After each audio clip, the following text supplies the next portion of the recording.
إن الحمد لله نحمده ونستغفره ونستهديه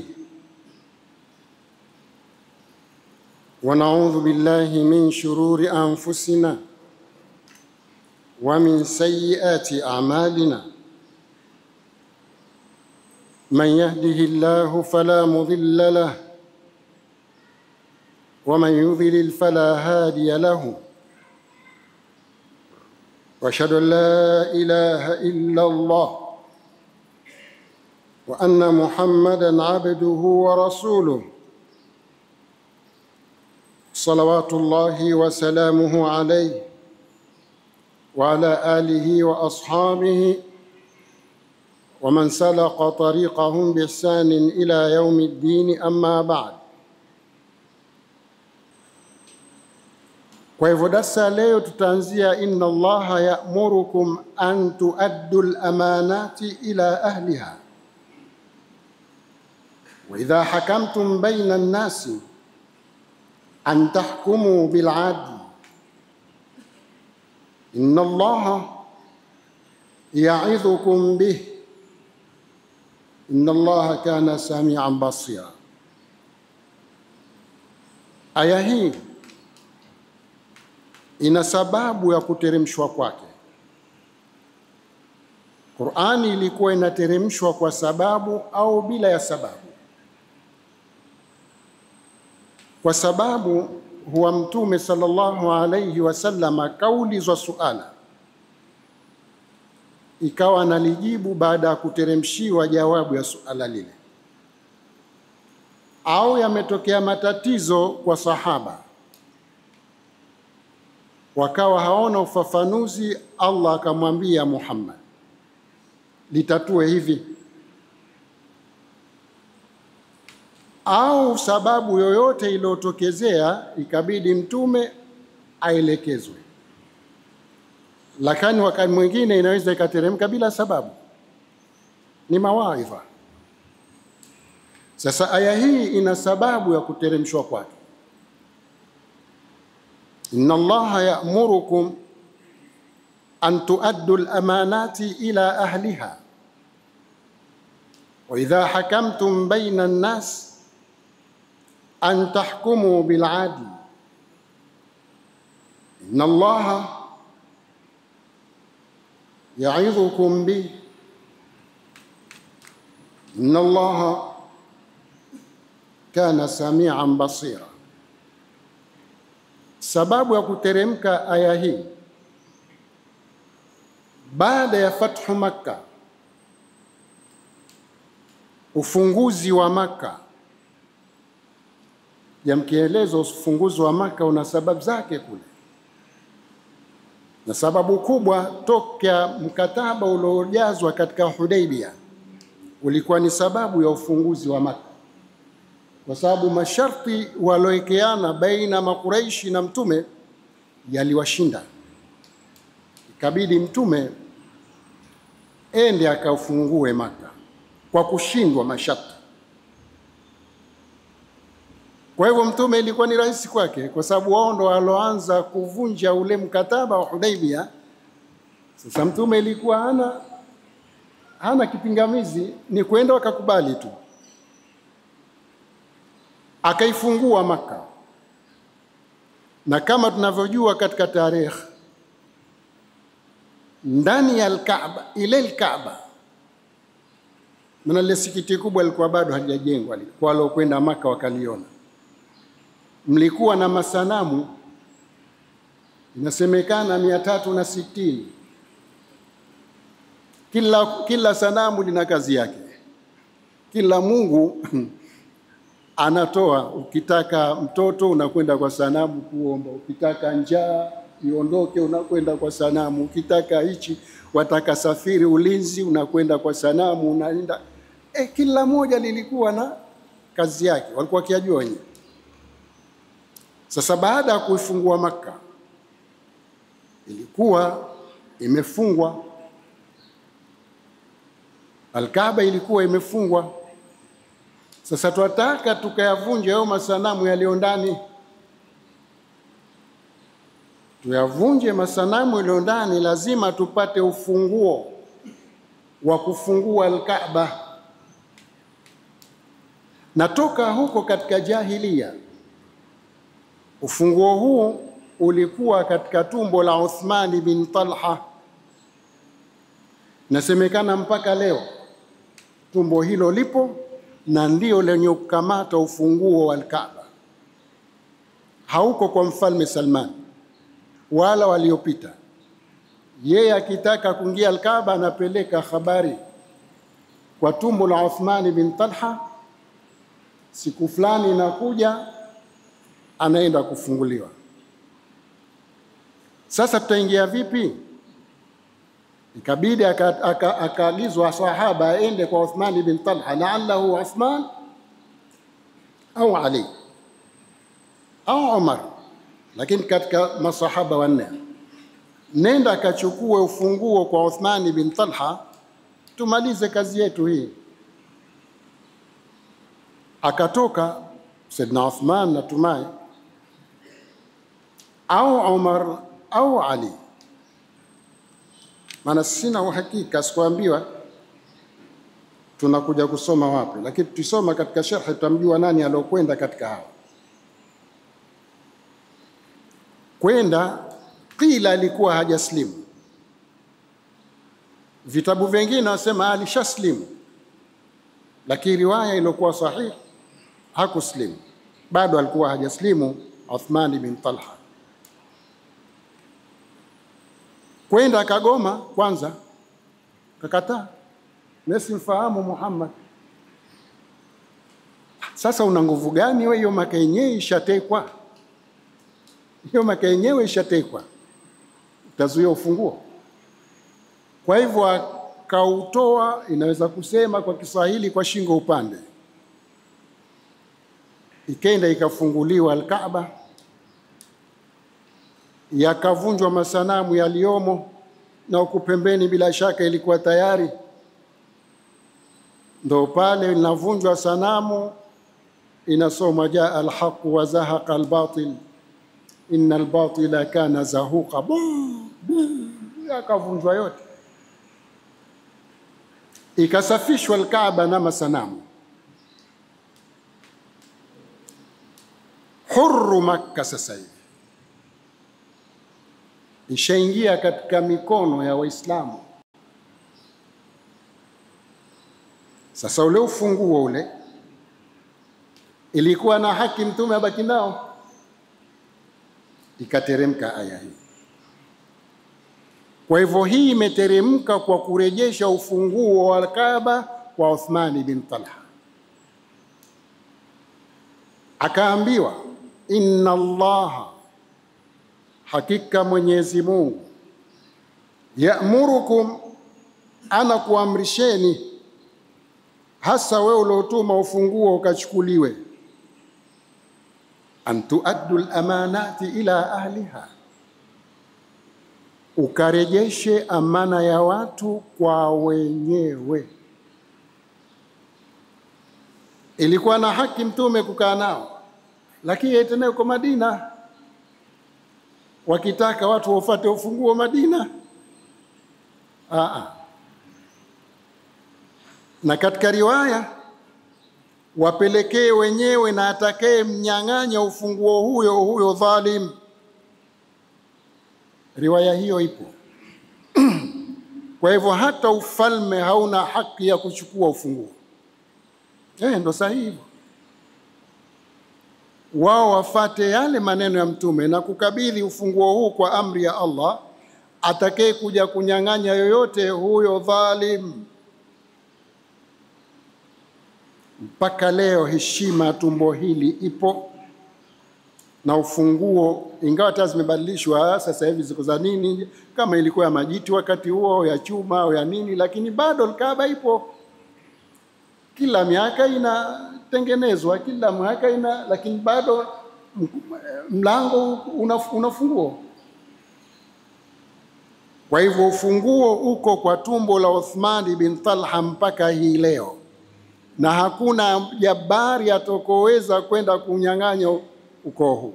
kwa sababu umekabidhiwa na Mwenyezi Mungu kwa Mtume Muhammad sallallahu alayhi wa alihi wasallam. Ikateremka aya hii, inna Allaha ya'murukum, hakika Mwenyezi Mungu anakuamrisheni, anaamrishwa mtume ndio alokwenda uchukua ufunguo, an tuaddu al-amanati ila ahliha, murejeshe ufunguo wa watu kwa wenyewe. Sikai nao Muhammad. Wa idha hakamtum baina an-nasi, na wakati mkihukumiana baina ya watu, an tahkumu bil adl, muhukumu kwa uadilifu. Inna Allaha, hakika Mwenyezi Mungu, ni'ma ya'idhukum bih, ni mbora yeye anakuamrisheni hivyo. Peleka ufunguo na ukihukumu, hukumu kwa ajili ya Allah subhanahu wa ta'ala. Inna Allaha, hakika Mwenyezi Mungu, kana samian basira, amekuwa yeye ni mwenye kusikia na anaona kila linalofanyika. Ufunguo ukienda ukarejeshwa kwa Uthman bin Talha na akabaki nao mpaka hii leo, bado hajanyang'anya na hakuna wa kumnyang'anya. Atemnyang'anya ni dhalim, na hadithi hiyo ni sahihi. Hata ufalme unaoheshimu ufunguo huu. Ya ayyuhalladhina amanu, enyi mlioamini, atii'u Allaha, mtiini Mwenyezi Mungu, wa atii'u rasula, na mtiini mtume amri zake. Wa ulul amri minkum, na wenye mamlaka juu yenu watiini. Hapa nitasimama kidogo. Atii'u zimerejeshwa mara mbili, lakini amri ya kutii ni watatu. Watatu hakurejeshewa atii'u. Atii'u Allah, mtiini Mwenyezi Mungu, wa atii'u rasula, na mtiini mtume, kwa sababu mtume hatuamrisha lilokuwa silo liloamrisha Allah.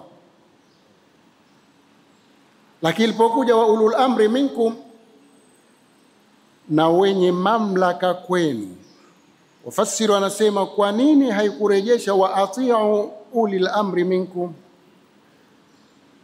Kwa sababu wao wanaweza wakaamrisha lilokuwa halendi taratibu za Allah na mtume, ndio maana atii'u haikurejeshwa. Hiyo ndio sababu kubwa. Litizameni lile analokuamrisheni la kutiiwa, mtiini. Si la kutiiwa, khalifuni. La ta'ata al-makhluf fi ma'siyati al-khaliq. Kama amri inakwenda katika maasiya ya Allah aliyeumba, maasiya ya kumuasi mtume, hapana taa hapo. La ta'ata al-makhluq fi ma'siyati al-khaliq, hakuna kutiiwa aliyeumbwa. Hilo aliloamrisha kama linakwenda kinyume kumuasi aliyeumba, hilo halitiiwi. Ndio maana atii'u haikurejeshwa. Tafsiri utakuta inasema hivyo. Lakini wa ulil amri, na ana haki kutiiwa. Ulil amri ana haki kutiiwa, ila tu asiamrishe lilokuwa silo lalo alotaka Allah, alotaka mtume sallallahu alaihi wasallam. Amri ambayo ina khalif hiyo ndio ikaja ya ayyuhalladhina amanu, enyi mloamini, atii'u Allah, mtiini Mwenyezi Mungu, wa atii'u rasul, taa wajib kwa hawa. Kwa ulul amr, wana mamlaka kwenu, huyo litizame. Alendi katika khilafu, linakwenda katika khilafu, ndio ikaja wa ulul amri minkum, wa ulil amri minkum, na wale wenye amri kwenu muatii. Na hii inakuja toka kiongozi wa juu mpaka wakati mpaka mawizara, ni kiongozi yule, mpaka nyumba 10 mpaka nyumba yako ndani yako, mpaka kitongoji alowekwa pale, anaamrisha nini? Silo, mfahamisheni. Mbona huko tunakokwenda siko kwa mujibu wa dini yetu? Kwa hapa sisi hatutai, hakuna kosa mbele ya dini. Ndivyo alivyosema Allah, fa in tanaza'tum fi shay'in, kama mtabishana. Tanazu ni kugombana, kubishana, kutokufahamiana. Tanazu, munazaa, hapa fahamiani. Kama mtagongana kwa jambo, farudduhu ila Allahi war rasul, lirejesheni kwa Mwenyezi Mungu, lirejesheni kwa Mtume Muhammad, rejesheni katika kitabu, rejesheni katika hadithi za Mtume sallallahu alaihi wasallam. Wako waliokwenda na ijtihadi na ijmaa inaingia hapa. Kwa nini ikaingia hiyo? Na hapa atiu Allah wa atiu Rasul wa ulil amri fa in tanaza'tum fi shay'in faruddu ila Allah bas. Na wako waliochukua hapa faruddu ila Allah wa Rasul, hakuna ijmaa, hakuna muwafaqa, hakuna ijtihadi. Ijtihadi inaingia, ijmaa inaingia. Kwa nini? Wamesema wafasir, wakati Mtume sallallahu alayhi wa alihi wasallam alipompeleka Muadh ibn Jabal ila Yaman, qadhi alikuwa akipeleka, tutasema ni magavana, kwa maana ni mahakim katika mitaa tofauti, katika nchi tofauti. Muadh ibn Jabal akapelekwa Yaman, na kabla hajapelekwa Yaman alimtia mtihani Mtume sallallahu alayhi wa alihi wasallam kujua madhubuti wake. Akamuuliza, Muadh, na kupeleka Yemen, ukiletewa jambo kulihukumu, utahukumia kwa nini? Vipi utahukumu? Idha uridha alayka al-amru bima taqdi ya Muadh, likiletwa tatizo utalihukumu vipi Muadh? Muadh akasema bikitabillah. Ingawa Qur'ani ilikuwa bado haijamaliza kuteremshwa, lakini hicho kilichoteremshwa na kikanifika nitakitumia hicho kwa kutatua tatizo hilo.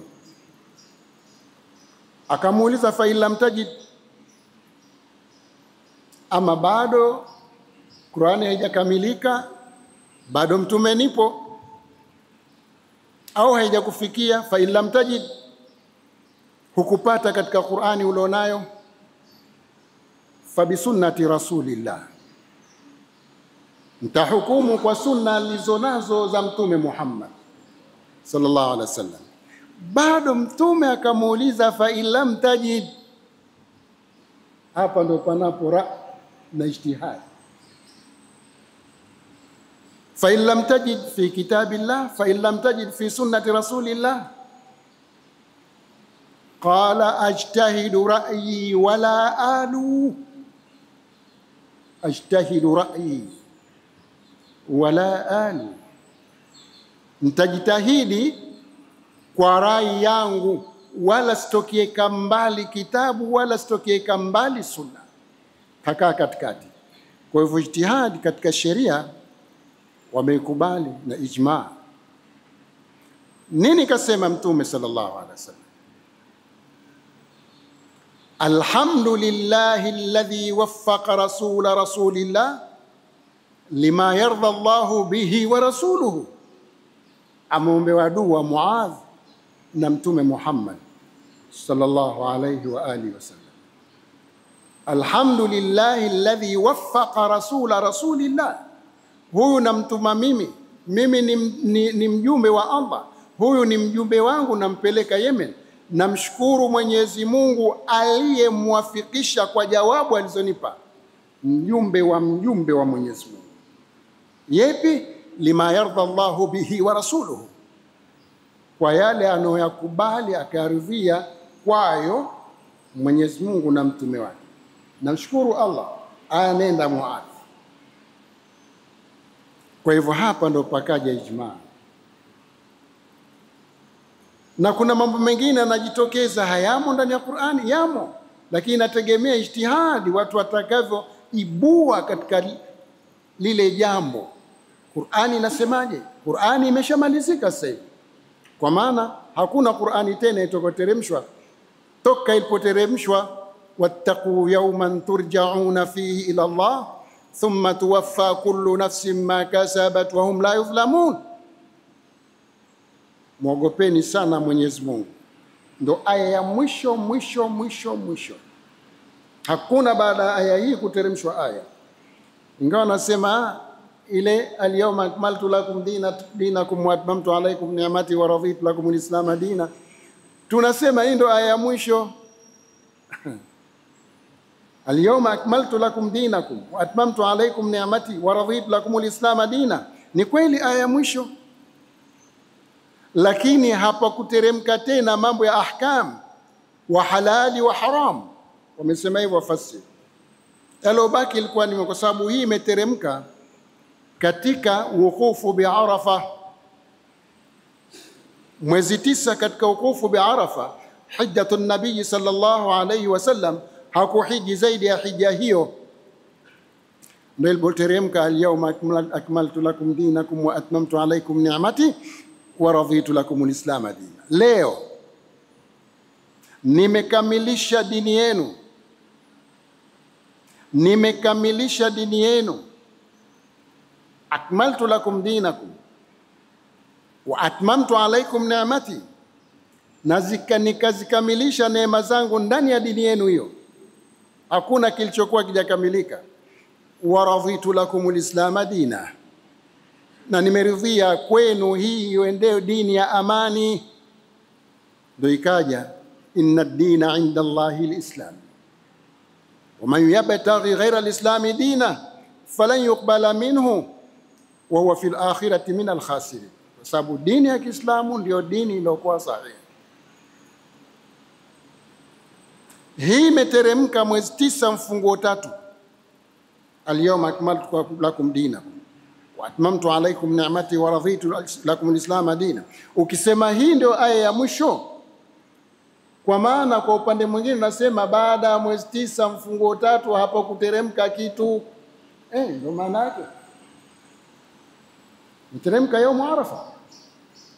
Je, kuanzia mwezi 9 mfunguo 3 hiyo ni sahihi? Hapo kuteremka chochote? La, imeteremka mfunguo 4, pameteremka mfunguo 5, pameteremka mfunguo 6, pameteremka baadhi ya ayat, lakini hazina uhalali wala uharamu na yale mambo magumu kabisa katika aya zilizoteremka baada ya mfunguo 3. Ama al-yawma akmaltu lakum dinakum ndiyo imemaliza katika sheria. Ama aya ya mwisho ni aya 281 katika suratul Baqara. Hii wattaqu yawman turja'una fihi ila Allah thumma tuwaffa kullu nafsin ma kasabat wa hum la yuzlamun. Hii ndio ya mwisho. Wako waliosema yameteremka baada ya siku 9 ndo kafariki mtume. Riwaya zinatofautiana. Ndani ya ule mfungo 3, mfungo 6. Ndani ya ule mfungo 6. Ama mwezi 3, mwezi 4, mwezi 5, mwezi 6 ndo mtume akauma, ikawa tena maradhi yanaenda huku na huku mpaka wakakubaliana wakeze tena, hiyo ni sira ya mtume, akae kwa Aisha. katika wiki hii. Hakuumwa zaidi ya siku 10 Mtume Muhammad sallallahu alaihi wasallam. Sasa ndani ya mwezi 3, 4, 5 hapo ndo ilipoteremka al-yawm wattaqu yawman turja'una fihi ila Allah. Ni wasia. Aya mwisho imetutaka iogopeni siku ambayo mtarejea kwa Mwenyezi Mungu ndani yake. Thumma tuwaffa kullu nafsin ma kasabat, kisha itarejeshewa, kwa maana italipwa kila nafsi iliyoyachuma. Wa la yudhlamuna, hapana atakayedhulumiwa. Hiyo turejee katika aya, ya ayyuhalladhina amanu, enyi mloamini, atiu Allah wa atiu rasula, mtiini Mwenyezi Mungu na mtiini mtume, wa ulil amri minkum, na wano madaraka kwenu, yaliyokuwa yanafaa ndani ya dini. Yaliokuwa khilafu na dini, hapana taa. La ta'ata al-makhluq fi ma'siyati al-khaliq, kauli ya Mtume Muhammad sallallahu alaihi wasallam. Fa in tanazatum fi shay'in, kama mtagombana mtazozana katika jambo, farudduhu ila Allahi war rasul, lirejesheni kwa Mwenyezi Mungu na kwa mtume wake, kwa maana ahadith pamoja na kitabu cha Mwenyezi Mungu. Lakini hapo ijmaa pamoja na ijtihadi inaingia. Tukisoma katika mambo ya usuli al-fiqh, mambo ufiqhi, tutakuta haya wako walojitahidi. Ndio maana Mtume sallallahu alaihi wasallam akasema, man ijtahada fa asaba falahu ajran wa man ijtahada fa akhta falahu ajru ijtihadihi. Ile ajran, ajru lijtihad wa ajru lis-sawab. Kwa hivyo, lakini lazima kitabu kiwepo pale na sunna ziwepo pale, so ulete tu ajtahidu ra'yi wala alu. Kitabu kipo, hadithi zipo, na kaha una tatizo. Fa in tanazatum fi shay'in farudduhu ila Allahi war rasul, mkigombana, mkibishana, mkizozana katika jambo, hebu lirejesheni kwa Mwenyezi Mungu. Ndani ya Qur'ani limo, bila shaka limo, hatuna uwezo tu. Al-yawma akmaltu lakum dinakum ma farratna fil kitabi min shay, hatukuacha kitu chochote. Fahamu tu zinatupita, fahamu ndo zinatupita, lakini hakuna kitakachotokea kikawa hakimu ndani ya Qur'an. Na hivi sasa kila yanotokea yanaibuka ndani ya Qur'an, kila yanotokea yanaibuka ndani ya Qur'an. Tatoka kidogo, ilipokuja aya katika sura al-A'raf, natumai, wanada ashabu an-nari ashaba al-janna an afidhu, wanada ashabu an-nari ashaba al-janna. Ipi ilotangulia? Utaona katika sura al-A'raf, anafidhu alaina min al-ma'i au mimma razaqakumullah, qalu inna Allaha harramahuma ala al-kafirin. Na ya pili, wanada ashabul janna ashaban nar an qad wajadna ma wa'da rabbuna haqqan fahal wajadtum ma wa'da rabbukum haqqan qalu na'am fa'adhana mu'adhdhinun bainahum al-la'natullahi 'ala adh-dhalimin.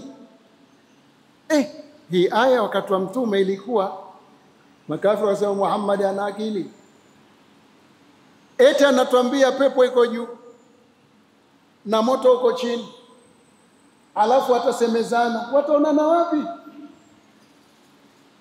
Lakini sasa ulimwengu umepanuka, uwe huko kama unakokwenda kwa umesikujui, basi unawasaliana nalo chini. Kwa nini siwezekane? Na wataonana, hasa walio motoni, yule ulitaka kunipotosha, kumbe yule faraau fi sawa'il jahim. We ulitaka kunipotosha, we yuko wapi? Yule nilikuwa na rafiki wangu ananiambia, "Oh, namwamini Muhammad kadha kadha." Ziko aya zinasema hivyo. Mnamuona alipo?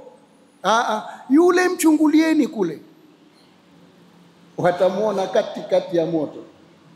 Sasa sinawaona bado kusana mikono, tusijui kama hatuleta vyombo tukakusana mikono. Allahu a'lam.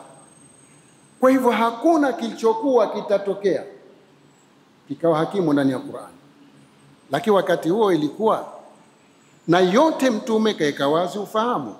Tuendelee.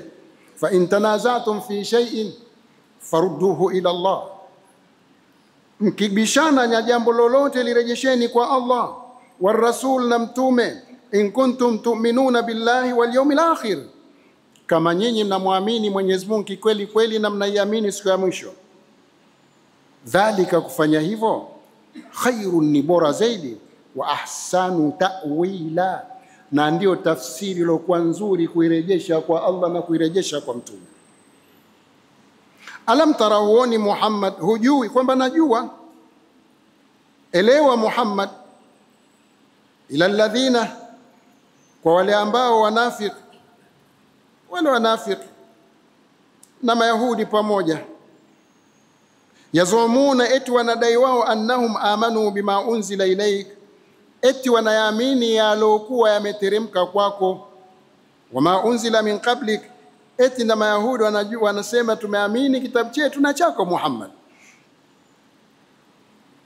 Yuridun, lakini wanataka yatahakamu ila taghut, wahukumiane kwa sheria iliyokuwa sio ya Allah. Ndio mmemwamini mtume hivyo, wanatakiwa wahukumiwe kwa si kitabu cha Allah.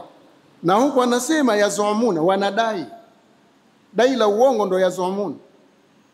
Alam tara ila alladhin, huwaoni wale ambao Mayahudi na wanafiki wanaodai annahum, kwamba wao amanu bima unzila ilaika, wanaamini aloteremka, wameshaamini aloteremshwa kwako, wama unzila min qablika, na aloteremshwa juu yako Muhammad kabla yako. Yuriduna an yatahakamu ila taghut, lakini wanataka kuhukumiwa na kuhukumiana kwa amri iliyokuwa si ya Allah. Waqad umiru an yakfuru bi, na wameamrishwa wakufuru hukumu iliyokuwa ya kijahili. Wa yuridu shaitanu, na shaitani anataka, ibilisi huyo, an yudhillahum dhalalan ba'ida, anataka kuwapotosha upotovu ulio mbali na haki, na wakaingia katika upotovu huo. Wa idha qila lahum, wakati wanapoambiwa wao, ta'alau, njoni, ila ma anzala Allah, muhukumiwe kwa kitabu cha Allah, wa ila rasul, na muhukumiwe kwa alopelekewa mtume. Raaita almunafiqin, utawaona wale wanafiki, yasudduna, wanajizuia, wanajikinga. Yasudduna anka sududa, wanajizuia kwako wewe mjizuio, hawataki kuja. Nani? Wanafiki na wale Mayahudi. Wa idha qila lahum, wakati wanapoambiwa wao, ta'ala, unjoni, ila ma anzala Allah, katika yale aliyoteremsha Mwenyezi Mungu, tuhukumiwe huku, ili akuhukumieni mtume. Wa ila rasul, na yaliyoteremshwa kwa mtume. Raaita almunafiqin, utaona wale wanafiki, yasudduna anka sududa, wanajizuia kwako mjizuio, hawataki kuja. Fakaifa idha asabatuhum musibatun, basi vipi wakati inapowafika wao msiba, tatizo, jambo, bima qaddamat aidihim, kwa yale yaliyotangulizwa na mikono yao, kwa vitendo vyao. Thumma jauka, eti kesha wanakujia wahukumie kwa wanavyotaka wao. Jauka bima qaddamat aydihim thumma jauka yahlifuna billahi, kesha wanakujia wanamwapia Mwenyezi Mungu, in aradna, hatukutaka sisi, illa ihsanan wa tawfiqa, wakimkosea mtume hatukutaka ila tumetaka mema na kuwafikishwa, na hali washamudhi mtume sallallahu alaihi wasallam. Ulaika hao, alladhina, ni wale ambao, Ya'lamu Allah, anawajua ma fi qulubi, yaliyomo katika nyoyo zao. Muhammad wakukujia watu kama hao, fa'arid anhum, wapuzilie mbali, kamata msimamo. Wa'idhhum, na wape maonyo kwa vile tulivyokuelekeza Muhammad. Wa qul lahum fi anfusihim qawlan baligha, na waambie katika nafsi yao neno lilokuwa la kulenye kuleta ta'thira. Qawlan baligha, neno lilonyoka waambie. Wama arsalnaka, wala tukupeleka Muhammad, wama arsalna min rasulin, hatukupeleka mtume yoyote tulompeleka katika zama zilizopita, la liuta, illa ni kufatwa. Mtume alioletewa watu wake wamfate. Hatukupeleka mtume yoyote tulompeleka katika mitume illa liuta, illa afatwe, atiiwe, biidhnillah, kwa idhni ya Mwenyezi Mungu. Walau annahum, lau wao hao makuraish au wanafiki, hasa wanafiki ndio waliokwenda kinyume na mtume. Makuraish walijulikana kwamba hao nini, lakini wanafiki wako kuna huko. Na Mayahudi wakati mwingine huenda wakajiegemeza kiduchu. Muhammad, si tuko pamoja nawe, endelea kufanya dawa yako, lakini usituguse sisi. Kama Bani Nadhir, natoka kidogo. Wakati mwingine huwa wanakwenda kujiegemeza. Makafir ndio makafir, Quraish wao msimamo wao tumpinge Muhammad, lakini wanafiki wana unafiki wa ndani, ukafiri wa ndani, na Mayahudi wana ukafiri wa ndani. Kisa kidogo. Sasa hao wakikujia hawa, eti tuko pamoja nawe Muhammad, lakini usituguse, wala sisi hatuna dhara na dini yako, lakini hawataki kuamini. Wengine wanasali na mtume, wa idha ra'aitahum tu'jibuka ajsamuhum wa yaqulu tasma' liqawlihim ka'annahum khushubun musannada yahsabuna kulla sayhatin alayhim humul adu fahdharhum qatalahum Allah an. Kwa hivyo alikuwako hawakujificha ficha. Nikwambia nikuingizeni kwa Mayahudi kidogo. Ndio Mayahudi kidogo. Mayahudi Bani Nadhir eti walikwenda kujiegemeza kwa mtume Muhammad. Muhammad, umekuja, sio umetukuta hapa, tuna dini zetu, tuna mila zetu, na wewe sisi hatukudhuru, endelea. Mayahudi Bani Nadhir, kabila Bani Nadhir, kuna Yahudi Bani Qainuqa, Bani Quraidha wa Bani Nadhir, na mengine madogo. Hao Bani Nadhir walisema, nyinyi mnataka kumuua mtume, si tutampata. Mtampata nini? Kwa sababu imo ndani ya Taurat.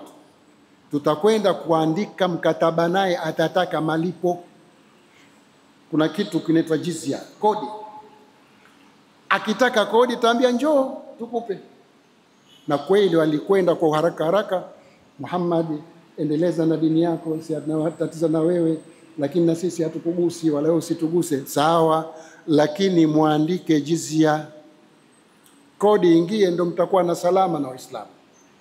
Mtume alikuwa akikubali mkataba baina waliokuwa si Waislamu, alikuwa akikubali na wadumu katika mkataba, mtume hawagusi. Aya ziko zinasema hivyo. Lakini njoo uchukue jizya, hatukuja na mapesa hapa. Sema hilo tatizo gumu dogo tu. Mtume akenda hakuchukua jeshi, kwenda sema akaja peke yake huyo hapo, tukimkosa hapa tumpati tena. Panda juu mtwike jiwe, alikuwa kwenye ngome, mtume uko nje. Akaja Jibril pale, ondoka Muhammad. Kaondoka, wanatoka nje, tatujua shaka tele. Ikaja suratul Hashr, inaitwa suratu Bani Nadhir. Sabbaha lillahi ma fi samawati wa ma fi al-ard wa huwa al-azizul hakim, huwa alladhi akhraja alladhina kafaru min al-kitabi min diyarihim li awwal al-hashr ma dhanantum an yakhruju wa dhannu annahum ma'nitun mahsunun min Allah fatahum Allah min haythu lam yahtasibu wa qadhafa fi qulubihim ar-ru'ba يخربون بيوتهم بأيديهم وأيدي المؤمنين فاعتبروا يا أولي الأبصار ولولا أن كتب الله عليهم الجلاء لعذبهم في الدنيا ولهم في الآخرة عذاب النار ذلك بأنهم شاقوا الله ورسوله خالفوا الله ورسوله ومن يشاق الله فإن الله hapo tena ikaja mali zote zikachukuliwa na Uislamu kwa sababu wamezuia, ikaitwa fai'un, mali aliyorejesha Mwenyezi Mungu kwa Waislamu. Kwa hivyo hapo, wama arsalna min rasulin illa liyuta, hatukumpeleka mtume yoyote tulompeleka ila kutiiwa biidhnillahi, kwa idhni ya Allah.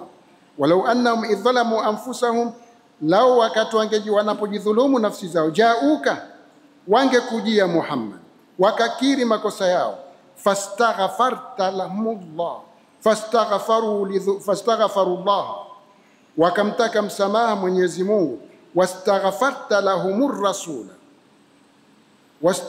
wastaghfara lahumur rasul, na akawatakia msamaha mtume, lawajadullaha tawwabar rahima, lau wangekosea wakenda kwa utii wao wenyewe wakataka msamaha na mtume akawatakia msamaha, basi kwa nini Mwenyezi Mungu asamehe?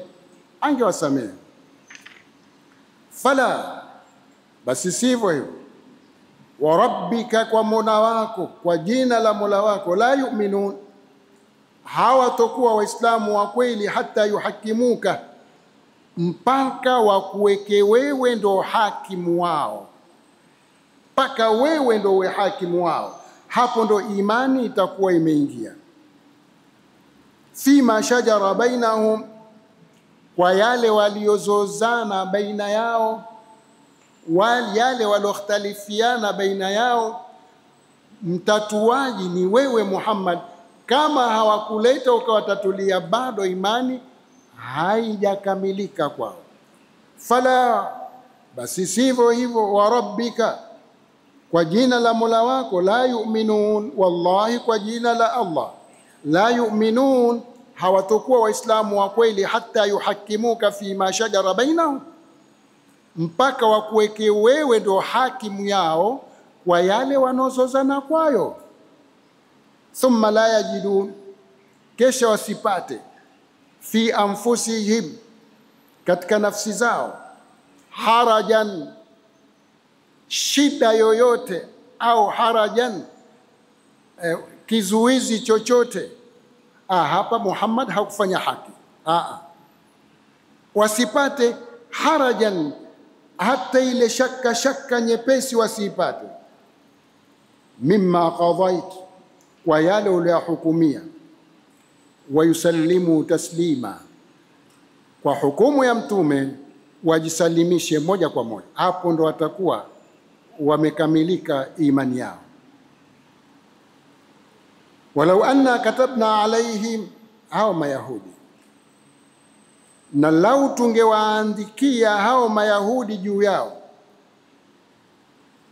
tungewaandikia alaihim juu yao, aniqtulu anfusakum, ziueni nafsi zenu kwa wale waliojidhulumu, waliodhulumu wauawe kwa wale waliokuwa hawakujidhulumu, au ikhriju min diyarikum, au tokeni katika majumba yenu. Ma faalu, hawa ni wanafiki, wasingefanya, sio Mayahudi, hawa ni wanafiki. Walau anna katabna alaihim, hao wanafiki, lau tungeweza kuwahukumia juu yao, tukawaandikia watoke ili kusimamisha dini, wafatane na mtume sallallahu alayhi wa alihi wasallam. Walau anna katabna alaihim, lau tungewaandikia wao, aniqtulu anfusakum, ziueni nafsi zenu, kwamba yule mwema amuue alokuwa muovu. Ingawa imekuja Bani Israil, imekuja hivyo, wameandikiwa na Israil kwamba atofanya makosa wampige, au ikhruju min diyarikum, au tokeni katika nyumba zenu. Ma faaluhu, wasingefanya hivyo, illa qalilu minhum, isipokuwa wachache miongoni mwao.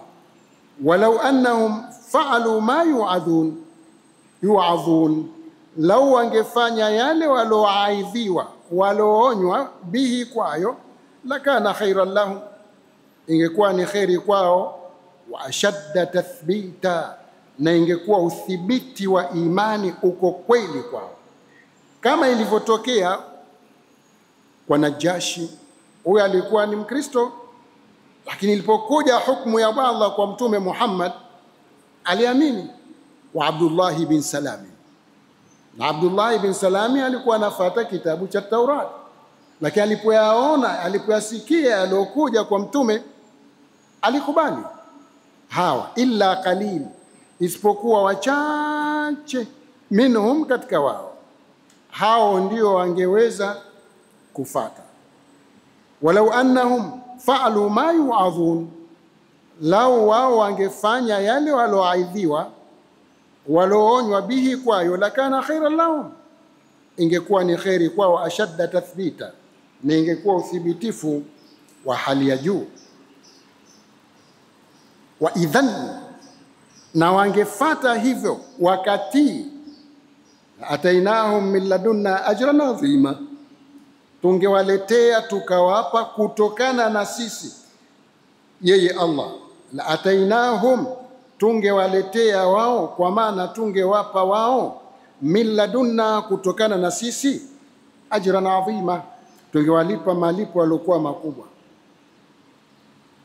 Wala hadainahum, na tungewaongoa au tungewaongoza, siratan mustaqima, katika njia iliyonyoka. Waman yuti Allah war rasul, na yule atakayemtii Mwenyezi Mungu na mtume, fa ulaika, hao, ma alladhina an'ama Allahu alaihim, watakuwa pamoja na wale alowaneemesha Mwenyezi Mungu juu yao, minan nabiyina, katika mitume, wasiddiqina, na wakweli, washuhada, na mashahid, wasalihina, na watu wema, wa hasuna ulaika rafiqa, na ubora kuwapata wenzio hao waliotajwa hapa. Na hii aya imeteremshwa kwa sababu,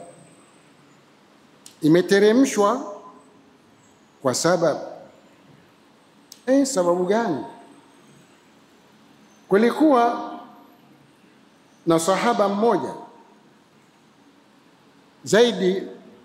kuna Zaid bin al-Harith, ni Thauban, sio Zaid. Kulikuwa na Thauban, na tukumbuka jina kama hivyo. Yeye alikuwa ameshirikiana na mtume mara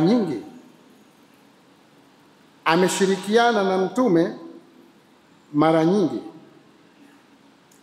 yumo nyumbani sawa sawa na Zaid bin al-Harith, ni mtoto wa nyumbani, na Thauban alikuwa ni mtu wa nyumbani kwa Mtume sallallahu alayhi wasallam.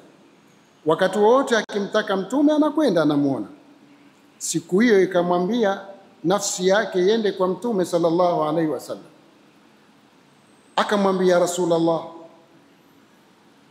mimi nakupenda, tena nakupenda. Na Mtume kasema, kama unampenda mtu kilillah, mjuilishe, si vibaya. Uhibbuka fillah, nakupenda kwa ajili ya Allah, napendana kwa ajili ya Allah, na mnafarikiana pia kwa ajili ya Allah.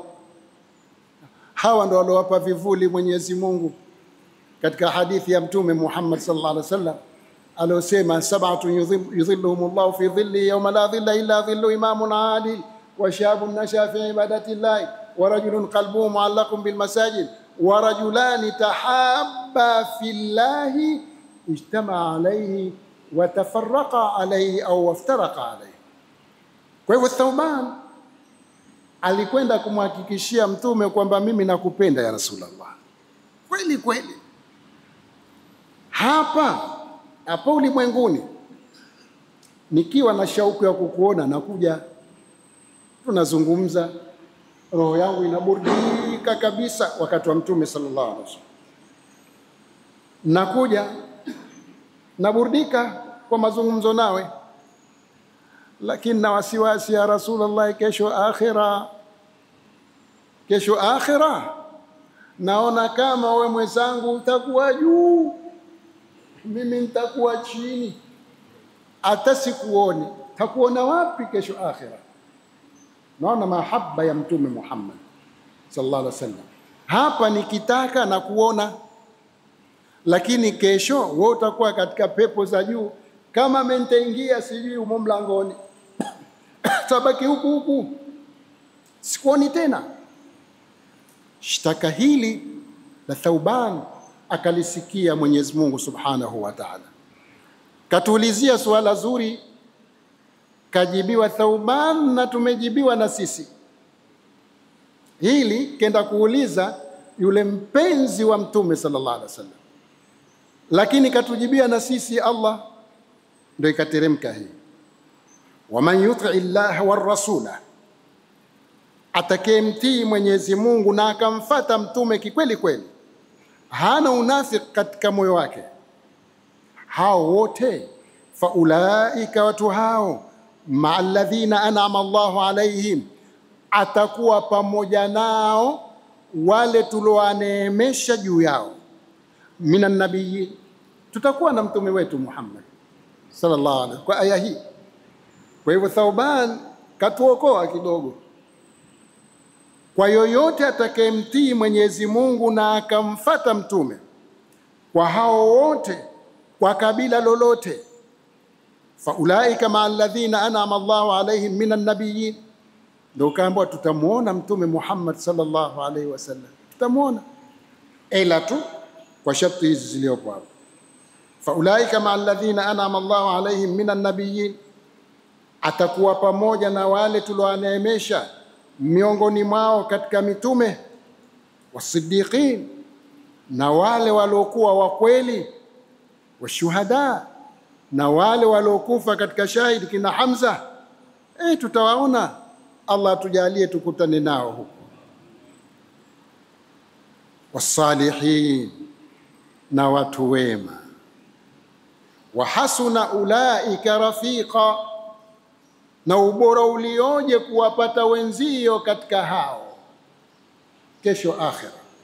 Kwa hivyo tujitahidi tuzikamilishe sharti hizi, tuwe pamoja na mitume na siddiqina inshallah. Bado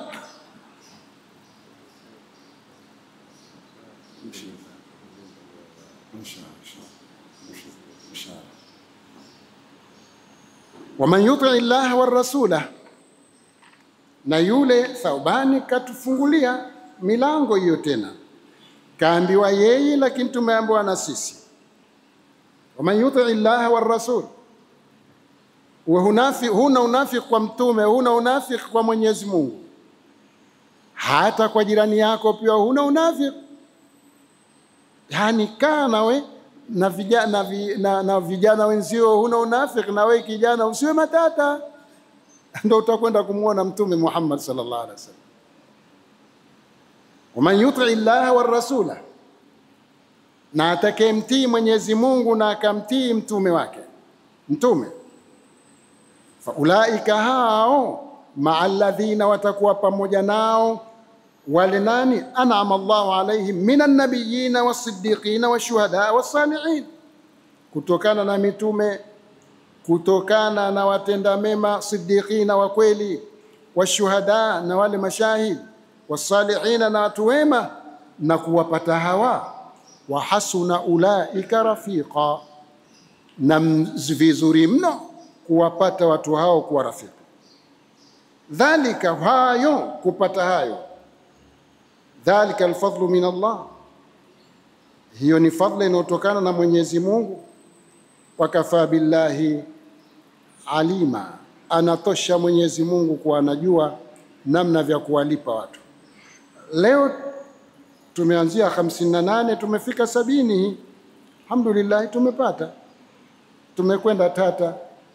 Wiki ijayo tutakwenda na mwendo kidogo kasi, ili tupate 50 mpaka 70, 58, kwa maana aya kidogo tumepata leo 58, 59, 90, na hapa 50, 60, tuko 71, aya 13 tu hivi takriban.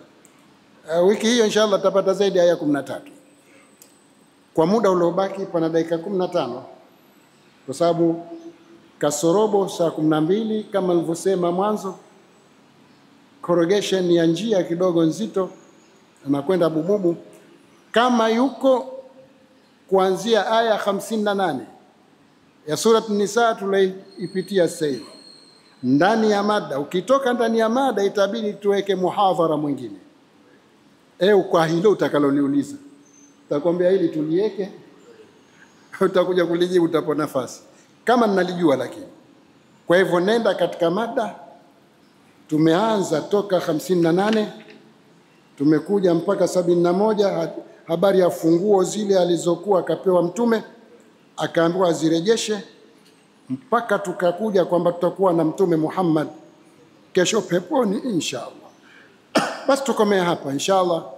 Dakika 15 tusitumie kwa maswala yasizidi 3 inshallah, ili tupate kuyasherehe kama nayajua. Lakini lokuwa silijui utaenda kulitafuta.